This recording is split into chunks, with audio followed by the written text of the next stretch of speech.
Welcome to Jay's Gamepad, everybody, and all my fellow G's out there. Welcome back. Welcome. Ghost of Tsushima. Director's cut. Straight cutting. Iki Island. What did I think of this DLC, this expansion, this director's cut? What did I think? I loved this expansion. I loved this DLC. Whatever you want to call it, I just loved it. Now, for those that might not be aware, I own the base game. I got a PS4 Pro. I played it on the PS4 Pro. I completed it. I've got a platinum trophy. I've got everything. I've completed everything that there is to, you know, play or get in the base game. So I was more than happy at the fact that we was getting a director's cut. It was coming to the PS4 as well as the PS5. So, you know, thank you Sony, thank you Sucker Punch, well done. I might not particularly agree with the upgrade from the PS4 to the PS5, but that's another story. But in general, I was just happy at the fact that, like, they gave us a whole completely different island, Iki Island. And I thought it was going to be like more of the same that we got from Tsushima Island. And it partly is, but mostly it isn't. It's like Iki Island is just its own complete separate island. It's its own thing, you know, like it completely feels different and it looks different as well. A lot of the areas it was on Iki Island looks and feels completely different to Tsushima Island. And that was one of the first things that I was like a little bit concerned about, if it was just going to be a copy and paste situation, and it just wasn't. I love the fact that we got to meet new characters. Was it new enemies, new bosses? Was it new bosses and a new main boss as well, a main antagonist? And I also love the fact that they dove deeper into Jin's backstory, the relationship between him and his father. If you've played the game, the base game, you've seen flashbacks of Jin and his father being killed in front of him. So, and they basically dive deep into that, and the way they do it as well. Oh, it's just, it's so clever. It's so unique. Now, Sucker Punch here. I love Sucker Punch. I think Sucker Punch is probably like one of my favorite studios out there. Like, in my personal opinion, they've overthrown Naughty Dog. They've overthrown quite a lot of studios, and the fact that they gave us like a multiplayer for free, then they dropped this DLC, this expansion director's cut, and it was only like £15–16, which I personally think is well worth it. Now, obviously, before I purchased it, I didn't know how big the game was going to be. I didn't know how big the island was going to be. I didn't know how deep the story was going to be. I didn't know what they was going to do. But because Sucker Punch had built up so much credit with the base game, winning Player's Choice, Player's Voice award, the award that mattered, then they gave us the multiplayer for free. Like, thank you for supporting us. That meant a lot to me. And because of, because of them, because of them situations, because of what Sucker Punch has given us and done, mad credit. So I was more than happy and willing to part with £15–16 of my money just to like experience this expansion, this DLC, this director's cut, whatever you want to call it. And you know what? They did not disappoint at all. They did not disappoint at all. Like, we got more of the beautiful world. We got more beautiful graphics, like more gameplay, just more outfits, beautiful music, enemies, everything. It's just more, and it's more and different. And that's the beautiful thing about it. Now, Iki Island. Again, for those that might not be aware, Tsushima Island is split into 3 segments, and Iki Island is smaller than the smallest segment on Tsushima Island. But even though it's smaller, it's still big, and the reason why it's big because it's got so many. It's got so many levels, so many layers. It's got so much depth to the game, to the story, to the island. There are so many things you can do. Now, for example, if you just want to play the game and just do the story mode and just run through like the story, plot points, and not really, you know, steer off and do the extra stuff and get the collectibles and so forth and so on, then you can probably complete this within, I don't know, like to maybe 2 to 3, 4 hours max, maybe, depending on your play style. But if you're like me, who likes to run around and do everything and collect everything and stuff, which I kind of you know, like kind of recommend you do, because it fleshes out the story more and stuff. I would say it, well, I mean, like, it took me about, how long did it take me? I would say it took me about maybe 8 to 10 hours. But I have a very weird style play. I like to just run around and do everything, you know. I'm just like that. And especially with a game like Tsushima. I loved that game so much.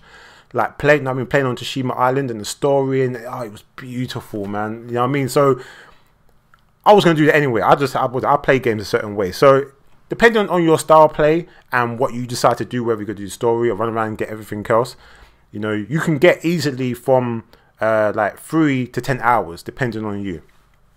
But that alone is worth it.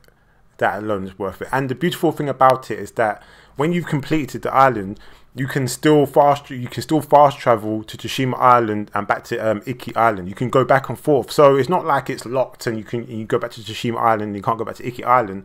It is unlocked. And it actually unlocks, I think it unlocks after the first or second chapter of Iki Island, if I'm not mistaken.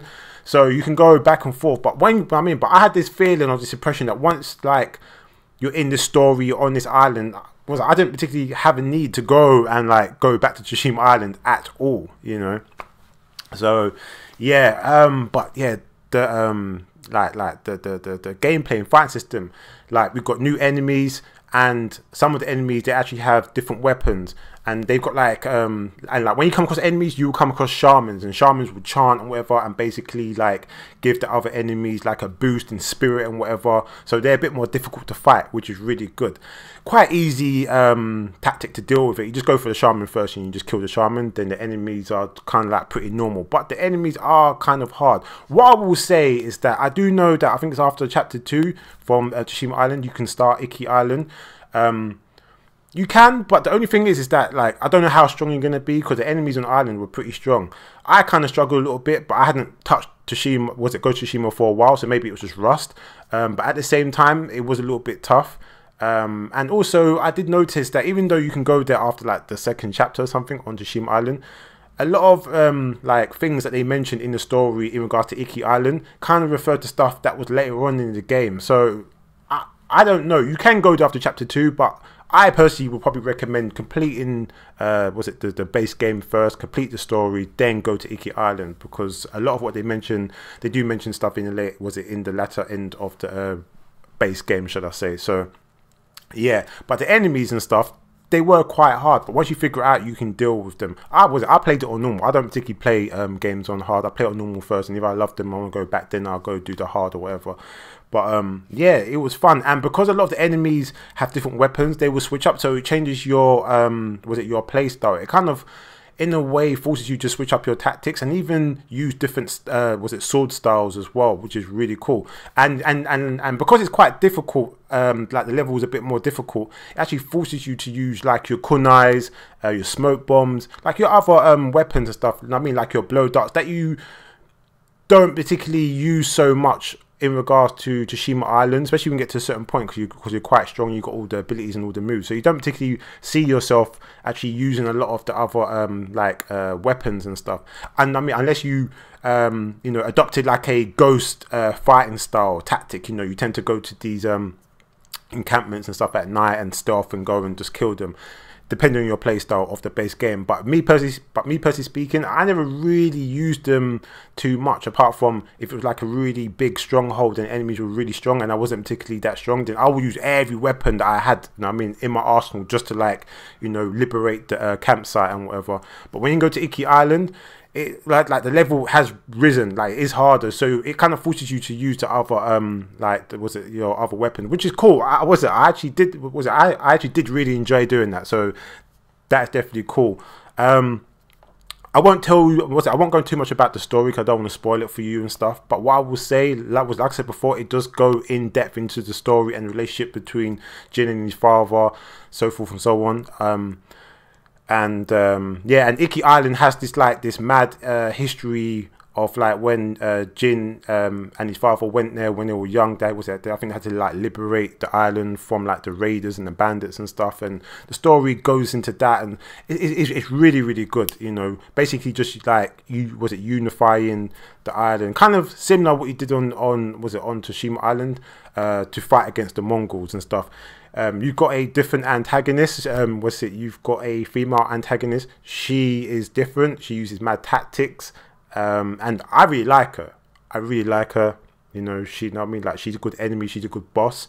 One thing I will say, because it's in the trailers, but you do get you do get poison. Like she forces you to drink like this this mad potion that gives you mad hallucinations that make you think about the past, your father, and other things, and it does kind of affect your gameplay as well and stuff. So it gives you a different level of difficulty in regards to when you're actually playing the game as well, which is good. I actually really enjoyed it, because it was like you know, like it fleshed out the story, but also made the difficulty of the gameplay harder, which made you have to be really clever in the way that you actually fought or would fight enemies as well, which is really cool.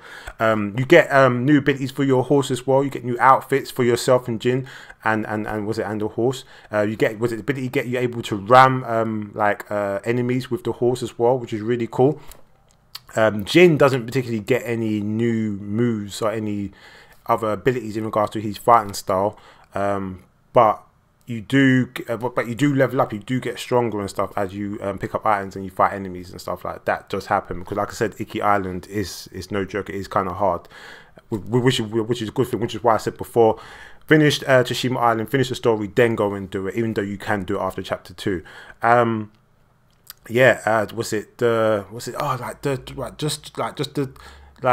The art style of this game, just beautiful in general. The music as well.